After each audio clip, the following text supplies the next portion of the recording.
આજે આપણે શાકભાજીથી ભરપૂર એકદમ હેલ્ધી અને ટેસ્ટી એવી રેસીપી બનાવીશું, જેને તમે ટિફિન કે લંચ બોક્સમાં આપી શકો છો, સવારે નાસ્તામાં ખાઈ શકો છો અથવા તો રાત્રે ડિનરમાં પણ ખાઈ શકો છો.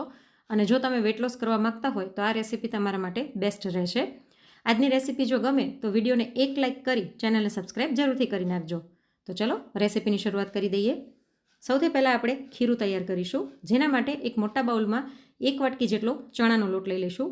ચણાનો લોટ પ્રોટીનનું ઉત્તમ સોર્સ છે અને વેટ લોસની જર્નીમાં પ્રોટીન ડાયટ લેવામાં કહેવામાં આવતી હોય છે, એટલે આપણે અહીં ચણાનો લોટ લીધેલો છે. તેની સાથે એ જ વાટકીના માપથી 1 વાટકી જેટલો જુવારનો લોટ લઈ લઈશું.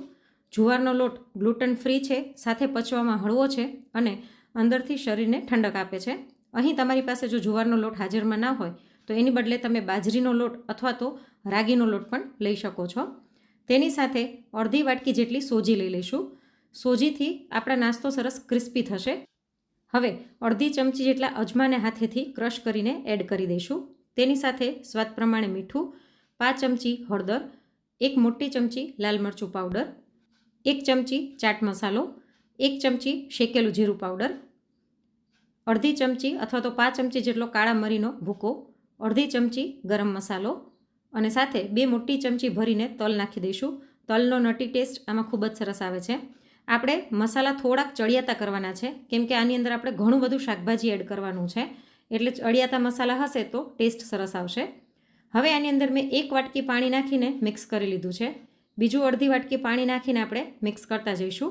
આમાં આપણે શરૂઆતમાં પાણી ખૂબ વધારે નથી એડ કરવાનું, કેમ કે આની અંદર આપણે ઘણું બધું શાકભાજી એડ કરીશું અને શાકભાજીમાંથી પણ પાણી છૂટું પડશે, એટલે શરૂઆતમાં આપણે બેટરને થીક રાખીશું.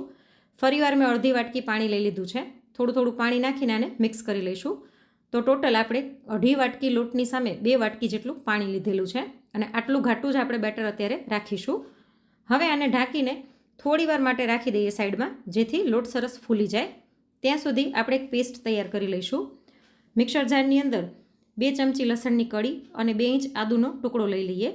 અહીં તમે લસણ ન ખાતા હોય તો સ્કીપ કરી શકો છો. સાથે તીખા લીલા મરચાં નાખી દઈશું. અહીં મેં 3 મરચાં લીધેલા છે. અડધી ચમચી જીરું નાખી અને પાણી નાખ્યા વગર જ આને આપણે પીસી લઈએ.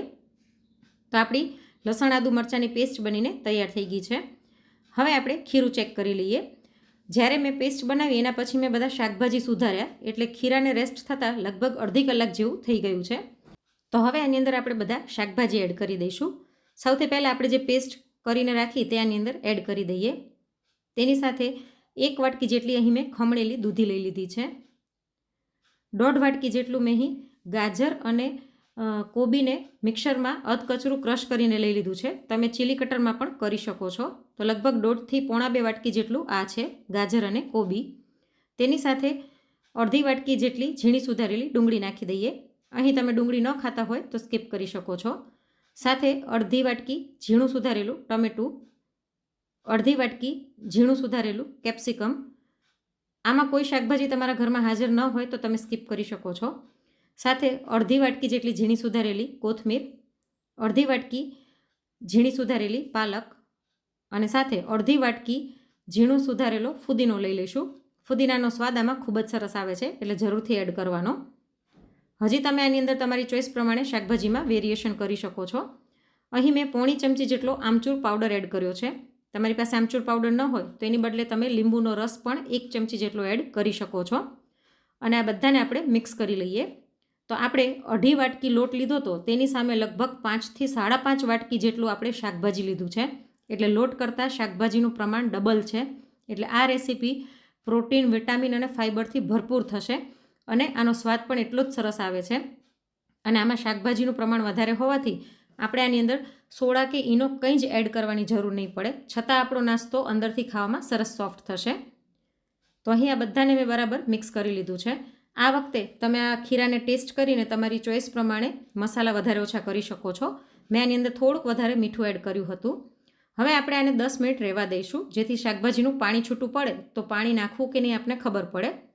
તો 10 મિનિટ પછી શાકભાજીનું પાણી છૂટું પડવાના કારણે પહેલાં કરતાં ખીરું થોડુંક ઢીલું થઈ ગયું છે. તો આની અંદર હું પાણી એડ નથી કરતી. આપણે આટલું ઘાટું જ રહેવા દઈશું, કેમ કે આની અંદર સોડા કે ઈનો નથી નાખવાનો, અને જો પાતળું બેટર હશે ને તો અંદરથી કાચું રહી જશે, એટલે આપણે બેટર ઘાટું જ રાખીશું. હવે અહીં મેં એક નાનકડું પેન લઈ લીધું છે. તેમાં અડધી ચમચી તેલ નાખીને આને આપણે ફેલાવી દઈએ.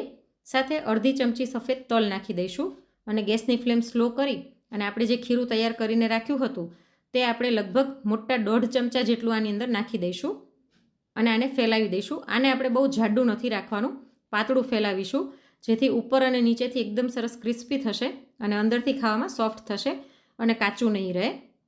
તો આવી રીતના વ્યવસ્થિત ફેલાવ્યા પછી ઢાંકીને સ્લો ફ્લેમ પર આપણે આને 2 થી 3 મિનિટ માટે થવા દઈશું, અથવા તો નીચેથી ક્રિસ્પી થાય ત્યાં સુધી થવા દઈએ.